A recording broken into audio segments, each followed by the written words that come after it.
Assalamualaikum warahmatullahi wabarakatuh.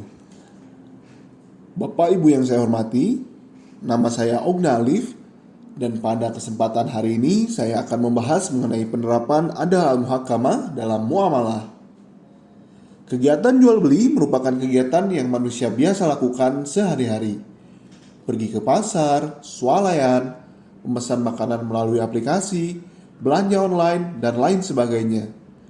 Lalu, bagaimana Islam mengatur mengenai kegiatan jual beli atau kegiatan muamalah itu? Islam adalah agama yang mengatur setiap aspek kehidupan manusia, hubungan manusia dengan Tuhannya, ataupun hubungan manusia dengan ciptaan Tuhan. Berbicara mengenai hukum Islam, dapat diklasifikasikan menjadi dua jenis, hukum asli dan hukum tabai. Sumber hukum asli adalah hukum pokok dalam Islam, yaitu Al-Quran dan hadis.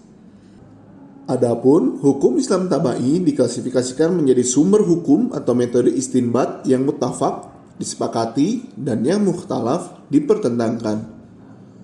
Sumber hukum Islam tabai yang muttafaq yaitu ijma' dan qiyas. Sedangkan yang mukhtalaf adalah istihsan, istishab, maslahatul mursalah, syar'u man qoblana, az-zari'ah, amalu ahlil madinah, dan qaul sahabi.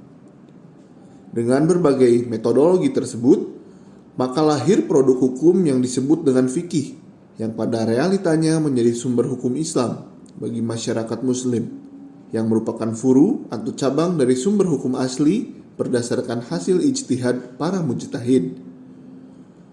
Hukum primer dalam Islam, yaitu Al-Quran dan hadis, nasnya telah selesai dan tidak akan bertambah lagi. Tetapi permasalahan manusia tidak akan selesai dan akan selalu bertambah. Dalam interaksi manusia, seperti jual beli, selalu terjadi hal baru setiap waktunya. Pada awal tahun 2000-an, orang-orang mungkin tidak pernah menyangka akan bisa memesan seblak hanya melalui sentuhan melalui telepon genggam. Tetapi itu terjadi sekarang.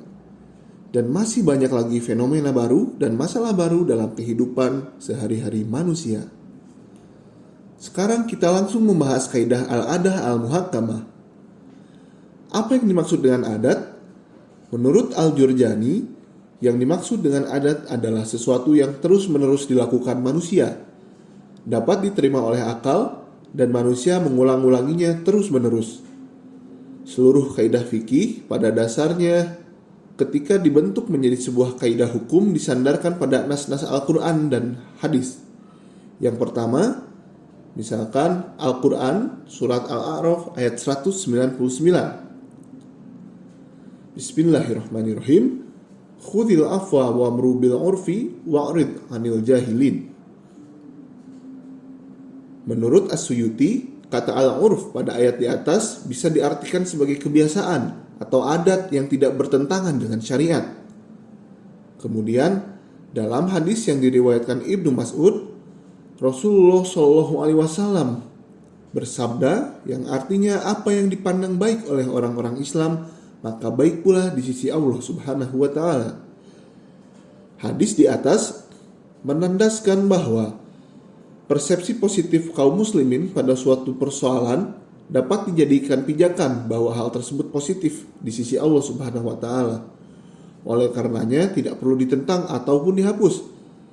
Akan tetapi dijadikan pijakan dalam mendesain sebuah produk hukum. Lalu, bagaimana penerapannya dalam muamalah? Salah satu contoh adalah ketika melakukan jual beli dengan metode mu'athah. Dalam hadis Ibnu Majah, Nabi bersabda, sesungguhnya jual beli itu haruslah dengan saling rela atau ridho. Dari hadis tersebut, ulama memformulasikan bentuk saling ridho dengan memasukkan unsur sigot. Penjual harus menyatakan bahwa dia menjual dan pembeli harus menyatakan bahwa dia membeli. Contohnya, penjual menyatakan, saya jual seporsi seblak ini dengan harga Rp10.000. Kemudian pembeli harus menyatakan sigot berupa jawaban yang menyatakan, saya beli seblak itu dengan harga tersebut.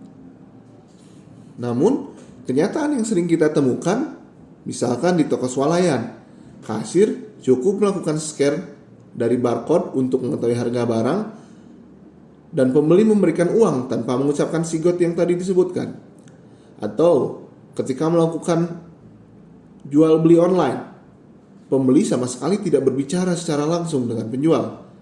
Dalam Islam, jika hal tersebut adalah termasuk tradisi atau kebiasaan baik, maka jual beli tetap sah, meski tanpa mengucapkan sigot.